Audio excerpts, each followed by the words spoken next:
Hello guys, welcome back to another episode of Sajil's tech centre.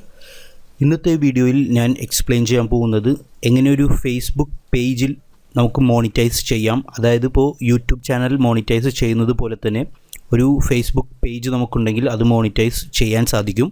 പുതിയ rules അനുസരിച്ച് നമുക്ക് നമ്മളുടെ വീഡിയോസ് എല്ലാം മോണിറ്റൈസ് ചെയ്യാൻ സാധിക്കും. പക്ഷേ നിങ്ങൾ അപ്ലോഡ് ചെയ്യുന്ന എല്ലാ കോപ്പിറൈറ്റ് പ്രശ്നങ്ങളൊന്നും ഉണ്ടാവാൻ പാടില്ല. അതല്ലെങ്കിൽ നിങ്ങളുടെ സ്വന്തം കണ്ടൻറ്റോ അല്ലെങ്കിൽ ഗൂഗിളിൽ നിന്ന് തന്നെ എടുത്ത കോപ്പിറൈറ്റ് ഇല്ലാത്ത കണ്ടൻറ്റോ ആയിരിക്കണം നിങ്ങൾ അപ്ലോഡ് ചെയ്യേണ്ടത് നിങ്ങളുടെ പേജസിൽ. ഫോർ എക്സാമ്പിൾ, നിങ്ങൾക്കിപ്പോൾ ടിക്ടോക്ക് വീഡിയോസൊക്കെ ഉള്ളൊരു പേജാണെന്ന് വിചാരിക്കുക. നിങ്ങൾ കിട്ടുന്ന ടിക്ടോക്ക് വീഡിയോ എല്ലാം അതിൽ അപ്ലോഡ് ചെയ്യുകയാണെങ്കിൽ ചിലപ്പോൾ കോപ്പിറൈറ്റ് പ്രശ്നം വരാൻ സാധ്യതയുണ്ട്. കാരണം അതിൻ്റെ ബാക്ക്ഗ്രൗണ്ട് മ്യൂസിക്കും അതുപോലെ തന്നെ അതിലുപയോഗിക്കുന്ന ഗ്രാഫിക്സും എല്ലാം കോപ്പിറൈറ്റ് പ്രശ്നമുണ്ടാകാൻ സാധ്യതയുണ്ട്. സോ അത് നിങ്ങൾ ഒഴിവാക്കുക. ഇപ്പോൾ ഞാനൊരു റേഞ്ച് റോവറിൻ്റെ ഒരു പേജ് കുറച്ച് നാൾ മുമ്പ് ഞാൻ സ്റ്റാർട്ട് ചെയ്തൊരു പേജാണിത്. റേഞ്ച് റോവർ ഫാൻസ് ക്ലബ്ബ് എന്ന് പറഞ്ഞിട്ട് നല്ല റീച്ചുള്ളൊരു പേജായിട്ട് ഇതിപ്പോൾ മാറിയിട്ടുണ്ട്. ഇപ്പോൾ ഏകദേശം 11,000-11,000-ത്തിനടുത്ത് ലൈക്സ് ഇപ്പോൾ ഇതിന് കിട്ടിയിട്ടുണ്ട്. അപ്പോൾ ഞാൻ വിചാരിച്ചു ഇതൊന്ന് മോണിറ്റൈസ് ചെയ്യാമെന്നുള്ളത്. 10,369 ലൈക്സ് നിങ്ങൾക്ക് ഇവിടെ കാണാൻ സാധിക്കും. അപ്പോൾ ഞാനിതിൽ ആകെ ചെയ്യുന്നത് 2-3 ദിവസം കൂടുമ്പോൾ ഏതെങ്കിലും ഒരു ഇമേജ് അപ്ലോഡ് മാത്രമാണ് ചെയ്യുന്നത്. പക്ഷേ ഈ ഫേസ്ബുക്കിൻ്റെ മോണിറ്റൈസേഷൻ പോളിസി അനുസരിച്ച് നിങ്ങൾക്ക് മിനിമം ഒരു പേജിൽ 10,000 ഫോളോവേഴ്സ് അല്ലെങ്കിൽ ലൈക്സ്, അതുപോലെ തന്നെ 30,000 1 മിനിറ്റ് വ്യൂസ് 60 ദിവസത്തിനുള്ളിൽ നിങ്ങൾക്ക് ഉണ്ടായിരിക്കണം നിങ്ങൾ അപ്ലോഡ് ചെയ്യുന്ന വീഡിയോസിന്. എന്നാൽ മാത്രമേ നിങ്ങൾക്ക് മോണിറ്റൈസേഷൻ എനേബിൾ ചെയ്യാൻ സാധിക്കുള്ളൂ. അതുപോലെ തന്നെ 18 വയസ്സിൽ മുകളിൽ ആയിരിക്കണം നിങ്ങൾ. അപ്പോൾ ഇത്രയും കാര്യങ്ങൾ മാത്രമാണ് ഇതിൻ്റെ എലിജിബിലിറ്റി കാണിക്കുന്നത്. അതായത് 10,000 ലൈക്സ്, അതുപോലെ തന്നെ 30,000 1 മിനിറ്റ് വ്യൂസ്. നിങ്ങൾ അപ്ലോഡ് ചെയ്യുന്ന ഓരോ വീഡിയോയും മിനിമം ഒരു 3 മിനിറ്റെങ്കിലും വേണം. എന്നാൽ മാത്രമേ ഈ 1 മിനിറ്റ് വ്യൂസിൽ അവർ ഈ 30,000 വ്യൂസ് കാൽക്കുലേറ്റ് ചെയ്യുള്ളൂ. അപ്പോൾ മിനിമം ഒരു 3 മിനിറ്റ് വീഡിയോ ആയിരിക്കണം നിങ്ങൾ അപ്ലോഡ് ചെയ്യേണ്ടത്. ഇപ്പോൾ ആർക്ക് വേണമെങ്കിലും ഇതുപോലൊരു പേജ് ക്രിയേറ്റ് ചെയ്യാൻ സാധിക്കും. ഇപ്പോൾ ഫോർ എക്സാമ്പിൾ പറയുകയാണെങ്കിൽ നിങ്ങളിപ്പോൾ ഒരു വെഹിക്കിൾ റിലേറ്റഡ് ആയിട്ടുള്ളൊരു പേജാണ് അല്ലെങ്കിൽ ഇപ്പോൾ സ്പോർട്സ് റിലേറ്റഡ് ആയിട്ടുള്ളൊരു പേജാണ് ക്രിയേറ്റ് ചെയ്യുന്നതെങ്കിൽ വളരെയധികം റീച്ച് പെട്ടെന്ന് തന്നെ നിങ്ങൾക്ക് കിട്ടാൻ സാധ്യതയുണ്ട്. നിങ്ങളാകെ ചെയ്യേണ്ടത് പേജ് സ്റ്റാർട്ട് ചെയ്യുമ്പോൾ തന്നെ അത്യാവശ്യം കണ്ടൻ്റ് എല്ലാം ഒരു 2-3 പോസ്റ്റെങ്കിലും മിനിമം ഒരു ദിവസം പോസ്റ്റ് ചെയ്യുക. അത്യാവശ്യം ലൈക്സ് ഒക്കെ കിട്ടിയതിന് ശേഷം പിന്നെ നിങ്ങൾ 1-2 ദിവസം കൂടുമ്പോൾ മാത്രം പോസ്റ്റ് ചെയ്താൽ മതി. ലൈക്സ് എല്ലാം തനിയെ കൂടും. ഇപ്പോൾ ഇവിടെ നിങ്ങൾക്ക് കാണാൻ സാധിക്കും ഞാൻ 24-ാം തീയതി പോസ്റ്റ് ചെയ്തതാണ്. അതായത് ഒരു ദിവസം മുമ്പ് ഞാൻ പോസ്റ്റ് ചെയ്തതാണ്. പോസ്റ്റ് ചെയ്യുമ്പോൾ തന്നെ നമുക്ക് ഒരു 100 ലൈക്സ് 150 ലൈക്സ് ഒക്കെ കിട്ടുന്നുണ്ട്. ഇവിടെ റീച്ച് നിങ്ങൾക്ക് കാണാൻ സാധിക്കും 3,500 റീച്ചും അതുപോലെ തന്നെ 460 എൻഗേജ്മെൻറ്റ്സ് എല്ലാം കിട്ടിയിട്ടുണ്ട്. അപ്പോൾ വളരെയധികം റീച്ച് കിട്ടുന്നൊരു പേജായിട്ട് ഇത് മാറിയിട്ടുണ്ട്. ഞാൻ മറ്റൊന്നും ചെയ്യുന്നില്ല, നേരത്തെ പറഞ്ഞതുപോലെ ഒരു പോസ്റ്റ് 2 ദിവസം കൂടുമ്പോൾ ഒരു പോസ്റ്റാണ് ഇതിലാകെ ചെയ്യുന്നത്. അപ്പോൾ ഇതുപോലൊരു പേജ് നിങ്ങൾ ക്രിയേറ്റ് ചെയ്യുകയാണെങ്കിൽ നിങ്ങൾക്കും മോണിറ്റൈസ് ചെയ്യാൻ സാധിക്കും. ഇപ്പോൾ ഞാൻ ഇതിൽ വീഡിയോസൊന്നും അധികം അപ്ലോഡ് ചെയ്തിട്ടില്ല. നേരത്തെ പറഞ്ഞതുപോലെ 3 മിനിറ്റിൽ മേലുള്ള ലെങ്ത്തുള്ള വീഡിയോസ് നിങ്ങൾ അപ്ലോഡ് ചെയ്യാൻ ശ്രദ്ധിക്കുക. ഇപ്പോൾ ഞാൻ മോണിറ്റൈസ് ചെയ്യാൻ ട്രൈ ചെയ്യുകയാണ്. അതിനുവേണ്ടി നിങ്ങൾ ആകെ ചെയ്യേണ്ടത് ഇപ്പോൾ ഇത്രയും 10,000 ലൈക്സ് എല്ലാം റീച്ച് ആയി കഴിഞ്ഞിട്ടുണ്ടെങ്കിൽ ഏറ്റവും മുകളിൽ പബ്ലിഷിംഗ് ടൂൾസ് എന്ന് പറയുന്ന ഈ ഒരു ബട്ടണിൽ പ്രസ് ചെയ്യുക. ഓക്കെ, അപ്പോൾ നിങ്ങൾ ചെയ്ത മൊത്തം പോസ്റ്റുകളുടെ ലൈക്സും അതുപോലെ തന്നെ എൻഗേജ്മെൻറ്റ്സ് എല്ലാം നിങ്ങൾക്ക് ഇവിടെ കാണാൻ സാധിക്കും. ഓക്കെ, ഇവിടെ നിങ്ങൾക്ക് കാണാൻ സാധിക്കും 3.5K റീച്ചൊക്കെ എനിക്ക് കിട്ടിയിട്ടുണ്ട് ഓരോ പോസ്റ്റിനും. അതിനുശേഷം നിങ്ങൾ ചെയ്യേണ്ടത് ക്രിയേറ്റർ സ്റ്റുഡിയോ എന്ന് പറയുന്ന ഒരു ബട്ടൺ നിങ്ങൾക്ക് ഇവിടെ ലെഫ്റ്റ് സൈഡിൽ ടൂൾസിൻ്റെ അടിയിൽ കാണാൻ സാധിക്കും. അതിൽ പ്രസ് ചെയ്യുക.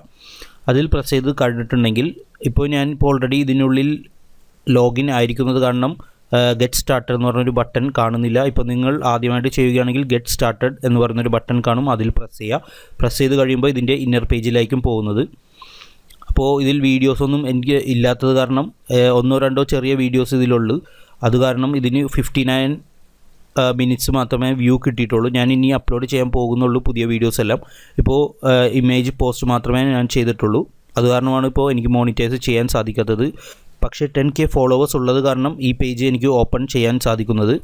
അതിനുശേഷം നിങ്ങളിവിടെ മോണിറ്റൈസേഷൻ എന്ന് പറയുന്ന ഈ ഒരു ബട്ടണിൽ പ്രസ് ചെയ്താൽ മോണിറ്റൈസേഷൻ നിങ്ങൾ എന്തെങ്കിലും കോപ്പിറൈറ്റ് പ്രശ്നമോ അല്ലെങ്കിൽ മോണിറ്റൈസ് ചെയ്തിട്ട് എന്തെങ്കിലും പ്രശ്നമോ ഉണ്ടെങ്കിൽ ആ ഡീറ്റെയിൽസ് എല്ലാം നിങ്ങൾക്ക് ഇവിടെ കാണാൻ സാധിക്കും. അതുപോലെ തന്നെ ഇൻസൈറ്റ്സ് പ്രസ് ചെയ്യുക. ഇവിടെയാണ് നമ്മളുടെ പെർഫോമൻസ്, ഓരോ പോസ്റ്റിൻ്റെയും പെർഫോമൻസ് നിങ്ങൾക്ക് കാണാൻ സാധിക്കുന്നത്. ഓക്കെ, ഇപ്പോൾ നമ്മളിപ്പോൾ 3 മിനിറ്റിൽ മേലുള്ള വീഡിയോസ് എല്ലാം അപ്ലോഡ് ചെയ്തിട്ടുണ്ടെങ്കിൽ അതിൻ്റെ ഡീറ്റെയിൽസും വ്യൂസും മറ്റു കാര്യങ്ങളെല്ലാം ഇവിടെ നിങ്ങൾക്ക് കാണാൻ സാധിക്കും. ഇപ്പോൾ ഫ്രണ്ട് പേജിൽ ഞാൻ ഒരു വീഡിയോ ഇട്ടിട്ടുണ്ട് ഇതിന്. അതെന്ന് വെച്ചാൽ നമ്മളുടെ കവർ പേജിന് പകരം ഞാൻ ഒരു വീഡിയോ ആണ് ഇവിടെ അപ്ലോഡ് ചെയ്തിട്ട് നിങ്ങൾക്ക് ഇവിടെ കാണാൻ സാധിക്കും. ഇത് ഞാൻ മറ്റൊരു സോഫ്റ്റ്വെയറിൽ ഇട്ട് ചെയ്തൊരു വീഡിയോ ആണ്. അപ്പോൾ ഇത് ഞാൻ മോണിറ്റൈസ് ഒരിക്കലും ചെയ്യില്ല, കാരണം ഇത് കോപ്പിറൈറ്റ് പ്രശ്നം വരാൻ സാധ്യതയുള്ളൊരു വീഡിയോ ആണ്. ഇത് ഒറിജിനൽ വീഡിയോ ആണ് റേഞ്ച് റോവറിൻ്റെ. ഞാനൊരു കവർ പേജിന് വേണ്ടി മാത്രം ഈ സൈസിൽ ക്രിയേറ്റ് ചെയ്ത് എടുത്തിട്ടുള്ള വീഡിയോ ആണ്. അപ്പോൾ നിങ്ങൾ ഇപ്പോൾ സാധാരണ ഒരു വീഡിയോ കവർ പേജിൽ അപ്ലോഡ് ചെയ്താൽ ഈ ഒരു സൈസിൽ കിട്ടില്ല. ഈ ഒരു കവർ പേജ് വീഡിയോ എങ്ങനെ ക്രിയേറ്റ് ചെയ്യും എന്ന് ഞാൻ മറ്റൊരു ട്യൂട്ടോറിയൽ വീഡിയോയിൽ നിങ്ങൾക്ക് കാണിച്ചു തരുന്നതാണ്. കംതേഷ്യ എന്ന് പറയുന്ന സോഫ്റ്റ്വെയർ യൂസ് ചെയ്തിട്ടാണ് ഞാൻ ഇത് ചെയ്തിരിക്കുന്നത്. അതെങ്ങനെയെന്ന് ഞാൻ നിങ്ങൾക്ക് മറ്റൊരു ട്യൂട്ടോറിയൽ വീഡിയോയിൽ എക്സ്പ്ലെയിൻ ചെയ്ത് തരുന്നതാണ്. അപ്പോൾ നമ്മളിവിടെ മോണിറ്റൈസ് എല്ലാം ചെയ്തിട്ടുണ്ടെങ്കിൽ ഈ മോണിറ്റൈസേഷൻ പ്രസ് ചെയ്യുമ്പോൾ ബാക്കിയുള്ള ഡീറ്റെയിൽസ് എല്ലാം ഇവിടെ കാണിക്കും. ഞാനിപ്പോൾ ചെയ്തിട്ടില്ല. അപ്പോൾ നിങ്ങളാകെ ചെയ്യേണ്ടത് ഒരു പേജ് ക്രിയേറ്റ് ചെയ്യുക, കണ്ടിന്യൂസ് ആയിട്ട് അതിൽ ഒരു പോസ്റ്റ് ചെയ്യുക. ഡെയിലി 1-2 പോസ്റ്റുകൾ ആദ്യം ഇടുക. കുറച്ച് നാളിന് ശേഷം 2 ദിവസം കൂടുമ്പോഴൊക്കെ ഓരോ പോസ്റ്റ് ഇട്ടാൽ മതി. ഇതുപോലെ ഒരു പേജ് വേണമെങ്കിൽ നിങ്ങൾക്ക് സെയിം പേജ് ക്രിയേറ്റ് ചെയ്യാൻ സാധിക്കുന്നതാണ്. യാതൊരു കോപ്പിറൈറ്റ് പ്രശ്നവും വരാൻ സാധ്യതയില്ല. പക്ഷേ ഇനി ഞാൻ ക്രിയേറ്റ് ചെയ്യുന്ന വീഡിയോസ് എല്ലാം മറ്റേതെങ്കിലും സോഫ്റ്റ്വെയറിൽ സ്ലൈഡ് ഷോ വീഡിയോ പോലെ ക്രിയേറ്റ് ചെയ്തിട്ടായിരിക്കും ഇതിൽ അപ്ലോഡ് ചെയ്യുന്നത്. അല്ലെങ്കിൽ കോപ്പിറൈറ്റ് പ്രശ്നം വരാൻ സാധ്യതയുണ്ട്. അപ്പോൾ ഒരിക്കലും നിങ്ങൾ മറ്റൊരു പേജിൽ നിന്നോ അല്ലെങ്കിൽ യൂട്യൂബ് വീഡിയോയിൽ നിന്നോ കണ്ടൻറ്റ് കോപ്പി പേസ്റ്റ് ചെയ്ത് ഇതിൽ അപ്ലോഡ് ചെയ്യാൻ പാടില്ല. കോപ്പിറൈറ്റ് പ്രശ്നം വരും. സോ യൂട്യൂബ് പോലെ വളരെ ഡിഫിക്കൽട്ട് പ്രോസസ്സൊന്നുമില്ല ഇതിൽ മോണിറ്റൈസ് ചെയ്യാൻ. ആകെ നിങ്ങൾ ചെയ്യേണ്ടത് പബ്ലിഷിംഗ് ടൂളിൽ പോകുക, എന്നിട്ട് ഗെറ്റ് സ്റ്റാർട്ടഡ് എന്ന് പറഞ്ഞ ബട്ടൺ പ്രസ് ചെയ്താൽ ബാക്കിയുള്ള ഡീറ്റെയിൽസ് എല്ലാം നിങ്ങൾക്ക് കാണാൻ സാധിക്കും. അതുപോലെ തന്നെ നമ്മളിപ്പോൾ ഉപയോഗിക്കുന്ന ബാക്ക്ഗ്രൗണ്ട് മ്യൂസിക്കോ അല്ലെങ്കിൽ എന്തെങ്കിലും സോങ്സോ കോപ്പിറൈറ്റ് പ്രശ്നമില്ലാതിരിക്കാൻ വേണ്ടിയിട്ട് ഇപ്പോൾ യൂട്യൂബ് ചാനൽ ഉണ്ടാക്കുന്നൊരു വീഡിയോ ഞാൻ ചെയ്തിരുന്നു. അതിൽ ഇപ്പോൾ യൂട്യൂബ് ചാനലിൽ തന്നെ നമ്മളിപ്പോൾ ഒരു വീഡിയോ അപ്ലോഡ് ചെയ്യുമ്പോൾ കോപ്പിറൈറ്റ് മ്യൂസിക് ഒന്നും ഇല്ലാതിരിക്കാൻ വേണ്ടിയിട്ട് യൂട്യൂബ് തന്നെ പ്രൊവൈഡ് ചെയ്യുന്ന ഒരുപാട് മ്യൂസിക്സ് അവൈലബിൾ ആണ് ക്രിയേറ്റീവ് സ്റ്റുഡിയോയിൽ. അതുപോലെ തന്നെ സെയിം പ്രോസസ്സ് തന്നെ ഫേസ്ബുക്കും പ്രൊവൈഡ് ചെയ്യുന്നുണ്ട്. ഇപ്പോൾ നമ്മൾ ഈ ഫേസ്ബുക്കിൽ യൂസ് ചെയ്യുന്ന മ്യൂസിക്സിനൊന്നും കോപ്പിറൈറ്റ് ഇഷ്യൂ ഇല്ലാതിരിക്കാൻ വേണ്ടിയിട്ട് നമുക്ക് ഇതിൽ തന്നെ ഫേസ്ബുക്ക് തന്നെ പ്രൊവൈഡ് ചെയ്യുന്ന ഒരുപാട് മ്യൂസിക്സ് ഉണ്ട്. അതിനുവേണ്ടി നിങ്ങളാകെ ചെയ്യേണ്ടത് ഇവിടെ സൗണ്ട് കളക്ഷൻ എന്ന് പറയുന്ന ഈ ഒരു ബട്ടണിൽ പ്രസ് ചെയ്യുക. അത് പ്രസ് ചെയ്യുമ്പോൾ തന്നെ നിങ്ങൾക്ക് ഇതുപോലൊരു ഡാഷ്ബോർഡ് കിട്ടും. അതിൽ അതിൻ്റെ ടേംസ് ആൻഡ് കണ്ടീഷൻസ് നിങ്ങൾ എഗ്രി ചെയ്യുക. എഗ്രി ചെയ്ത് കഴിയുമ്പോൾ തന്നെ ഒരുപാട് മ്യൂസിക്സും സോങ്സും എല്ലാം നിങ്ങൾക്ക് ഇവിടെ അവൈലബിൾ ആണ്. ഈ ഒരു പ്ലേ ബട്ടൺ പ്രസ് ചെയ്തിട്ടുണ്ടെങ്കിൽ നിങ്ങൾക്കത് പ്ലേ ചെയ്ത് കേൾക്കാൻ സാധിക്കും. അതിനുശേഷം ഇഷ്ടപ്പെട്ടിട്ടുണ്ടെങ്കിൽ നിങ്ങൾക്ക് ഈ ഒരു ഡൗൺലോഡ് ബട്ടണിൽ പ്രസ് ചെയ്തിട്ട് താഴെ ഡൗൺലോഡ് ചെയ്തെടുക്കാം. അപ്പോൾ ഈ മ്യൂസിക് തന്നെ നിങ്ങൾ ഇതിൽ അപ്ലോഡ് ചെയ്യുന്ന വീഡിയോസിൻ്റെ ബാക്ക്ഗ്രൗണ്ടായിട്ട് തന്നെ യൂസ് ചെയ്യാം. അപ്പോൾ യാതൊരു കോപ്പിറൈറ്റ് ഇഷ്യൂവും വരാൻ ഉണ്ടാവില്ല. നിങ്ങളിപ്പോൾ യൂട്യൂബിൽ നിന്ന് ഡൗൺലോഡ് ചെയ്തെടുത്തിരിക്കുന്ന എന്തെങ്കിലും സോങ്സോ അല്ലെങ്കിൽ ബാക്ക്ഗ്രൗണ്ട് മ്യൂസിക്സോ നിങ്ങൾ ഒരിക്കലും ഇതിൽ അപ്ലോഡ് ചെയ്യരുത്. കാരണം എന്തെങ്കിലും കോപ്പിറൈറ്റ് ഇഷ്യൂ വരാനുള്ള സാധ്യതയുണ്ട്. അപ്പോൾ മെയിൻലി നമ്മൾ ഇതിൽ ചെക്ക് ചെയ്യേണ്ടത് കോപ്പിറൈറ്റ് ഇഷ്യൂസാണ് ഇതിൻ്റെ. അതിന് നിങ്ങൾ ഇതിൻ്റെ ടേംസ് ആൻഡ് കണ്ടീഷൻസ് അല്ലെങ്കിൽ ഗൂഗിളിലൊന്ന് ടൈപ്പ് ചെയ്ത് നോക്കിയാൽ അതിൻ്റെ എല്ലാ ഡീറ്റെയിൽസും നിങ്ങൾക്ക് ലഭ്യമാണ്. സോ മ്യൂസിക് ബേസ്ഡ് ആയിട്ടുള്ള സംഭവങ്ങളാണ് ഇപ്പോൾ ഞാൻ എക്സ്പ്ലെയിൻ ചെയ്തത്. സോ ഇത്തരം കാര്യങ്ങളാണ് മ്യൂസിക് കോപ്പിറൈറ്റ് ഇഷ്യൂ ഇല്ലാതിരിക്കാൻ നിങ്ങൾ ശ്രദ്ധിക്കേണ്ടത്. സോ ഇനി വരുന്ന ദിവസങ്ങളിൽ ഞാൻ ഓരോ വീഡിയോസായിട്ട് ഇതിൽ അപ്ലോഡ് ചെയ്യും. എന്നിട്ട് മോണിറ്റൈസേഷൻ എനേബിളും ചെയ്യും. ബാക്കിയുള്ള ഡീറ്റെയിൽസ് എല്ലാം ഇനിയുള്ള വീഡിയോസിൽ ഞാൻ എക്സ്പ്ലെയിൻ ചെയ്ത് തരുന്നതാണ് നിങ്ങൾക്ക്. സോ എല്ലാവരും ഇപ്പോൾ തന്നെ ഒരു ഫേസ്ബുക്ക് പേജ് ക്രിയേറ്റ് ചെയ്യുക. പ്രൊഫൈൽ പേജ് അല്ല, ഫേസ്ബുക്ക് പേജ് നിങ്ങൾ ക്രിയേറ്റ് ചെയ്യുക. ഇനി പേജ് ക്രിയേറ്റ് ചെയ്യാൻ അറിയില്ല എന്നുണ്ടെങ്കിൽ അതിൻ്റെ ഒരു ട്യൂട്ടോറിയൽ ഞാൻ മറ്റൊരു വീഡിയോയിൽ അപ്ലോഡ് ചെയ്യുന്നതാണ്.